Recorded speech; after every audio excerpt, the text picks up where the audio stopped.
Hedda.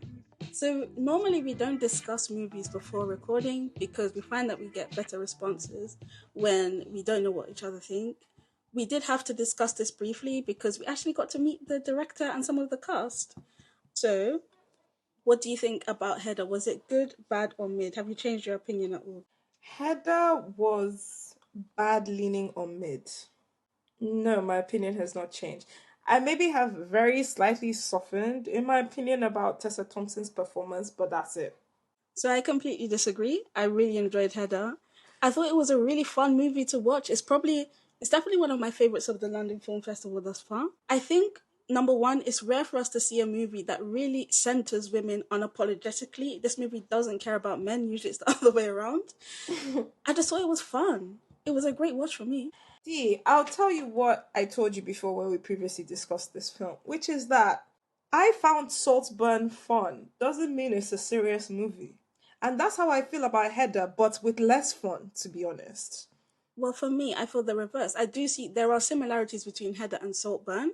Saltburn is white to the core, it's male to the core. It doesn't care about women, actually. I'd much rather watch a fun movie that puts women at the center being messy and doing the most. Having said that, I just love those types of movies in general. I love The Handmaiden, which you didn't like. And of course, that whole movie is basically about women plotting and scheming. Um, Look, Hedda's not, it's not an Oscar bait movie. It's experimental in some ways. Um, it's not supposed to be taken very seriously. It's just supposed to be a fun movie to watch, and it definitely worked on me. You see, but you saying it's not supposed to be taken seriously, I actually disagree because I think the film is trying to juggle some serious concepts. Yeah, Also, I think the literature is based on is considered serious literature, and a lot of people have been analyzing it for decades and decades and decades since it was originally published. So I very much view this as something that's trying to be a serious and intelligent and intellectual reinterpretation of classic literature, but I did not find it to be that. so that makes sense why you don't like it if you read it that way. I think you can make a fun adaptation of something that's considered serious. That's what I consider Hedda to be. Let's talk about the narrative and the themes. So, as you've mentioned, Hedda is a adaptation of a play of the same name. It focuses on the character Hedda, who is a newly married, unhappily married woman, and we find out that she has a quite strong attraction and yearning for her previous lesbian partner Eileen. In the play, Eileen's actually a man. He's called Albert. So throughout the movie, for the first act, we see Hedda, who's a very boisterous, strong woman. She's bossing people around. She's also black, by the way. So that's another difference from the play. And we see her navigating 1950s, we assume England. It's not clarified, but we assume it's England. And she's navigating a space of being a very powerful woman, but still having to bow down to what is ultimately patriarchy and a racist country at the time. And we consistently see her making references to her lesbian lover who she misses. And there are all sorts of funny gags in there hinting at the fact that this woman is actually compulsory heterosexual and she doesn't really like her husband. And then we finally get introduced to Eileen in my favorite scene of the movie, where the camera completely zooms in on Tessa Thompson's face and the whole room stops basically. And Eileen turns up looking like a dom, basically. Very, very funny. And then from there, it all kicks off really. Eileen is a very smart woman and she's releasing a book. So she's trying to get the attention of Professor Greenwood, who has a new job available at the university, but that also happens to be the job that Tessa Thompson's husband is going for. So we see this really weird power play between Hedda, her husband, Eileen, and also Eileen's younger lover. And it's just a very, very interesting depiction of power play in romantic partnerships and the like. Is So it is it is it that interesting, D? Is it it? is for me, and let me tell you why. You know, you mentioned The Handmaid, and I do see I can draw a line between both films and why I had an issue with both films in terms of themes before we even get into performance and some technical things about the storytelling. Yeah. Is I think perhaps I actually just generally don't respond well to these queer stories where it's basically almost like a love triangle between a woman, a more powerful woman in a position of authority, and the man that she's forced to be with. I think maybe I just generally don't tend to find them that engaging because I'm thinking about those two films and I'm like, the fact I had pretty much the same reaction to them, maybe there's a pattern there. So let's talk briefly about some of the themes. So, as far as I'm concerned, and as you alluded to before, this movie is hinting at some very serious themes underneath the hyperbole and the campness of it all. I think the most obvious one is power play, right? So whether that's in a romantic partnership, whether that's people fighting for Greenwood's attention, the reason why this movie resonates with me so much is because there's a fluency with how that is depicted in this movie that I don't see very often on the big screen. This movie flows through very difficult intersectional topics, i.e., what does it mean to be a black woman in 1950s England? What does it mean to be a white lesbian woman in 1950s England? And we see Eileen and Hedda kind of having a direct face off at one point where you can see that they're so invested in each other and they do have a very strong connection to each other. And they're explaining why they can't be together. And we see Eileen being very resentful towards Hedda and saying, listen, you need to stand on your own 2 feet. You need to come and get a job like me. And Hedda's explaining that, listen, I'm black. All of your peers at the university, they're white. And I think about other movies I've watched recently, like One Battle After Another, that attempts to do this. I have to give Hedda some credit for approaching these topics and doing some justice to them in a way that other movies don't. If I see a movie like this that is able to do it, I'm going to celebrate them. But this is where we disagree. I don't think either movie successfully addresses those topics. I do agree with your praise of how it shows how many different groups of people arrange themselves under oppression Mm-hmm. and are constantly justing within their power plays under the ultimate banner of white supremacist patriarchy. So if you want to go even further, cis heteropatriarchy. I get it. I get that intention. And I even see thematically how the film is handling it. For me, just like with The Materialist, because there's something about the literal delivery of the lines in the film that is Mm-hmm. so extremely stilted and borderline clunky at times for me and like undisciplined that it distracts me from being able to see a coherent or sensible points being made with its Mm-hmm. themes. And it was a consistent problem for me from the beginning of the film to the end. So I think we discussed this before, and you mentioned that it feels like a play at times, which of course it is fitting because it's coming from a play. I do agree with that, but it just didn't. It wasn't a problem for me. I view this movie as a very camp, fun movie to watch. It has vibes of A Murder on the Orient Express as well. So if you're someone who enjoys those movies, you will like this one, as long as you're not someone who's offended by queerness on screen or movies that center women, for example. I think you'll enjoy it. Another theme that this movie tackles quite well, actually something it completely ignores or doesn't care for, is heteronormativity. And that's one of the reasons why I loved it as well. Basically, nobody in this movie is monogamous. There's absolutely no reason to assume that anybody in this movie is going to be with their partner and be faithful. I think the depiction of women's sexuality was very interesting as well. So again, one of my issues with One Battle After Another was the way how I felt that the black women, especially Jungle Pussy and Perfidia, were hypersexualized. I think this movie is a great example of how you can have an extremely raunchy movie. I would say this movie is like freaked out, as people like to say. This movie is about sex. Like, sex is not a minor theme in this movie, and the women are the ones driving it, but they're not sexualized for us to indulge in it. And there's a certain like subtle approach to women's sexuality while still having them be quite hypersexual actually, which again I don't think that I've seen a man do that successfully. And this is another reason why I have to give Nia DaCosta some praise here. I will agree with you that the film is very matter of fact about women's sexuality and the spectrum of women's sexuality in a way that I have literally nothing to critique about the film in terms of how it depicts female sexuality. Nia DaCosta showed us here that she can be trusted with that, and I really Mm-hmm. appreciated that. I will say it does have a scene with like sexual assault, which I Mm-hmm. don't like. It does. It's not as gratuitous as a lot of other films we've watched, including recently, thankfully. Mm-hmm. But I just generally just don't respond well to those kind of scenes, not because I'm shocked or scandalized, but just because I've seen them so many times. I've seen the Mm-hmm. depiction of power struggles through men sexually assaulting women so many Mm-hmm. times that it takes a lot for it to feel necessary for me in the story in an interesting way. But yeah, I agree with you. Like in terms of its portrayals of women's sexuality, I have nothing bad to say. So that scene where we see the judge basically attempt to rape Hedda, how did you feel about the fact that Hedda is able to get away ultimately? I And love that. Yeah, exactly. So I think again, this is something that if it were a male director, we would have been seeing her struggle for her life. She probably would have been, raped on screen, all of this sort of bullshit. Nia DaCosta didn't do that, which was great for me. Another thing I will say on the subject of gender is a lot of women complain about the lack of complex female characters on screen. Hedda is a deplorable woman. We see her literally burn the life's work of her alleged lover, right? Someone who she claims to love. That's not somebody who, the movie's trying to tell us to like.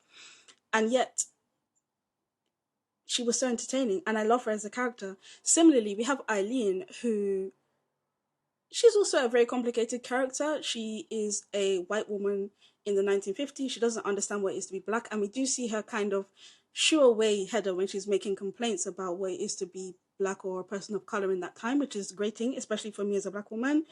We also see Eileen and her relationship to her younger partner. And I think the movie is making a very deliberate claim about what the nature of that relationship is. And there's also a very interesting line about what it is to have a muse and how that can be an abusive dynamic, basically. And that allegation, which is typically put towards men in real life, is squared facely on Eileen in this movie. So again, this movie is not trying to put women on a pedestal. It's not trying to give us likable women. It's doing the exact opposite. It's giving us deplorable, diabolical women, and I loved every second of it. I respect your opinion. Couple comments on the technicals. I will admit the cinematography didn't blow me away, apart from that one scene where we zoom in on Hedda's face. Yeah, I did like when that. Eileen walks in looking like a dom. I can't get over it. I love her dress, by the way, but it was just so Really, funny. I found that dress. I found that dress to be a character of its own in this film. That dress was Yeah, its own person. Yeah, it's a deliberate choice. it's a very you must look at me dress. She was supposed to be looking like a dom. Listen, this movie is for the girls. A lot of people were saying that Honey Don't was going to be the queer women's movie for this year. It's not Honey Don't. Don't waste your time watching that one. Go and watch Hedda. It's a very queer women's centric movie. But yeah, apart from that, technicals didn't blow me away. I did have some issues with Tessa Thompson's performance, though I have to say. As you can tell from my accent, I'm someone that has a British accent. I know what it is to have a British accent. I had real problems with her accent. And that was a big part of the reason why I couldn't actually place the movie for a long time. I still would argue that the movie doesn't clearly demonstrate which country it's coming from. Let's talk about that very briefly. When and where Yeah, is this film supposed to be happening? I don't know. Sometimes I watch stuff where they intentionally keep that ambiguous to add to the discombobulating air of the film, like or the TV show. Like I remember Sex Education, which is a show I liked a lot in its first two seasons, intentionally was set in a way that you could not put your finger on what time it was. I think Severance is like that to some degree. Mm-hmm, And yes.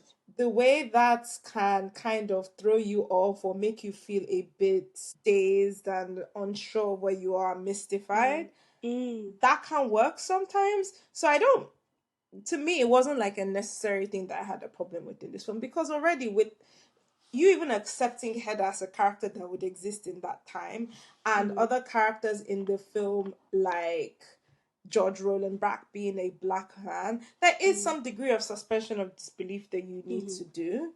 So I'd already taken that leap from the beginning of the film. Mm-hmm.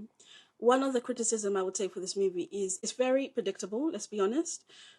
Like, we all know who's going to die towards the end. We all know who's going to be behind it, at least to some extent. But I do think that the people who are criticizing the movie completely through that access are kind of missing the point. I don't think that the point of the movie is to be a whodunit ultimately, although I can see why people would think that, because again, it does really give Murder on the Orient Express vibes.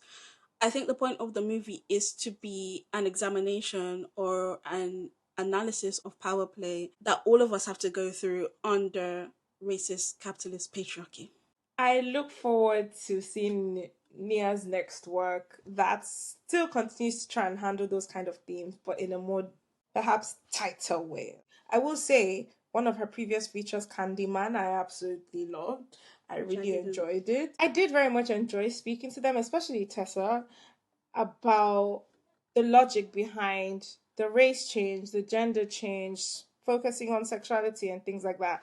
And here are a couple of clips of what Nia actually had to say to us. Yes, black women are like amazing, strong, and dignified and elegant or whatever, but also we're fucking messes. And some of us are liability. And so I'm really committed to portraying Black women behaving that way. And that's what Hedda is. I hope that this means that there's all these new Black Heddas and Heddas of color. Like, I'm really curious to see now. What will happen with Wicked? Yeah, exactly. Exactly. I'm really interested to see, who I'm in conversation with next. It plays with this, with the fact that we all have this animalistic side to also extent we hold ourselves back. It's not necessarily the other person who we want to blame for certain things. For a brief moment in that scene, these two people look each other in the eye and they take their masks off, and you see George really for who he really is, and Eileen gets to see him, and she shows a bit of herself that she hasn't shown to. So it was a real joy to play, because in amongst all of these games of people pretending, you just have this moment of raw honesty. Des, what would you rate Hedda out of 10? I have to give it a 4 out of 10. And I know that sounds harsh, but trust me, this is it softening up a bit, because when I first watched it, I was at a 3 out of 10. I raised it to a 4 because I don't have much issues with the costuming, the production of the film, the editing I think is fine. My issues are mostly with the script and certain dialogue decisions and certain performances. Nina Hoss's performance, I think, is very, very, very good, and she commands the screen in every moment that she's in. So she also helped add to that one point. I can't believe I'm giving this film that was made by a Black woman starring Tessa Thompson an extra point because of a white woman. That's not good enough, this. So we woke up very early to attend this screening. I think it was an 8 a.m. screening on a Saturday or a Sunday even worse. I didn't fall asleep. I was awake for the whole thing. I was entertained for the whole thing. For context, the next movie that I watched, which has been very critically acclaimed, I fell asleep for 30 minutes, and that's the first time I've done that in years. I really enjoyed Hedda. It's not something I need to rewatch again and again and again, but if I have time, I'd rewatch it. I recommend it for anyone who enjoys Murder on the Orient Express vibes, or someone who just wants to see a movie that centers women, centers queer stories, and does so unapologetically. I would also say, if you like Knives Out, you'll probably also like the vibe of this film. I would give Hedda a 7 out of 10. I really enjoyed it. Yeah, I'd give it a 7 out of 10. So this movie is about On Par with Sinners for you? No, I gave 7 as a 8 out of 10. Oh, okay, fair enough. Well, no, not fair. 7. Oh. Absolutely. That's a good point, actually. If I can give Superman a 7, I can give Hedda a 7, absolutely. I think I gave Superman a 6.5. Is Superman better than Hedda? Points? Oh, of course, yes. But the only thing I'll say is it 2.5 points better than Hedda? I'm not sure. I wasn't bored watching Hedda, though. I will say that I don't think you can be bored watching a movie like this. It looks lush. It's full of lots of beautiful Black people. It's very queer. It's very... Something new is happening every 5 minutes. It's not a boring film. I will give it that. I hope it does well. I believe that even when I don't absolutely love something a Black woman filmmaker does, that shouldn't stop her from having opportunities to do more things in the future, because it certainly doesn't stop these other white male directors. Mm-hmm. The only people that seem to be enjoying it are women. And I'm not surprised. And I'll leave it right there. Does Hedda pass the Bechdel test? Yes, I don't think a movie has passed the Bechdel test quite as well as this movie ever in existence. Flying colours. I'm not sure this movie passes the Bechdel test equivalent for men. I think it might fail that, we love to see it. Yeah, exactly. That might be part of the reason why I like it so damn much, Yeah, it passes the Bechdel test. If there were a queer version of the Bechdel test, it passes that with flying colours. I'm even trying to think, do we ever even see two men interact with each other in this film? Maybe. Yeah, we do. George briefly with the Professor Greenwood, but even then they're always talking about Hedda or they're always talking about Eileen. I'm telling you, two men never talk about women for this film. They're being bossed around by women, so I love it. This one is for the girls, period. It is good, and when the women talk to each other, they're talking to each other about their work, about their scheming, about their love for each other, about murder, about plotting on each other, about giving each other guns, about running away with each other. They're talking about everything but men. Yeah, I loved it.